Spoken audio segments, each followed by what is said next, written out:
Officers within the Royal Grenada Police Force are pleased with the cooperation of the public over the Carnival season, as they report no major crime related to the festival. In a press conference on Wednesday afternoon, Assistant Superintendent in charge of the Criminal Investigation Department, Ryan Hall, disclosed that between Friday the 11th August to Wednesday the 16th, there was no report of sexual offences or robbery. There was no report of sexual nature throughout the Carnival period, no report of robbery, one shooting incident at Mount Edmont, which resulted in the death of one Delvin Thomas, a 30 years welder of Hermitage Carrico, and we have one man-dozen injuries, 15 reported property crimes. This we know are crimes of opportunity. There were 7 harm offences, with only 2 of these harm offences being considered as indictable offences. Throughout the period, we received several reports of what we consider little fights in some of the carnival-related activities.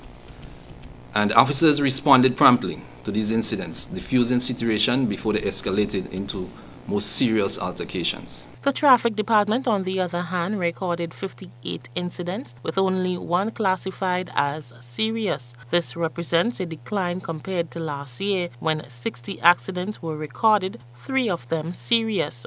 Ryan Smith is the inspector in charge of the Traffic Department. A total of 55 traffic tickets were issued, most of which were for prohibited parking and failing to comply with officers' instruction or traffic signs in terms of no entry.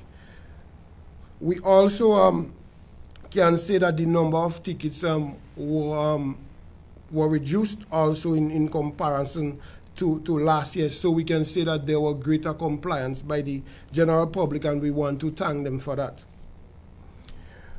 There were a number of vehicles that were clamped and towed away, those persons that were in violations of the signs and so on. Assistant Commissioner of Police John Mitchell congratulated the nation's youth for their adherence to the call by the Royal Grenada Police Force to keep offensive weapons at home. And let me take this opportunity to congratulate our youthful population. Sometimes we leave them out of the conversation, but we did send that message out and ask our young men in particular to leave the knives and cutlasses at home.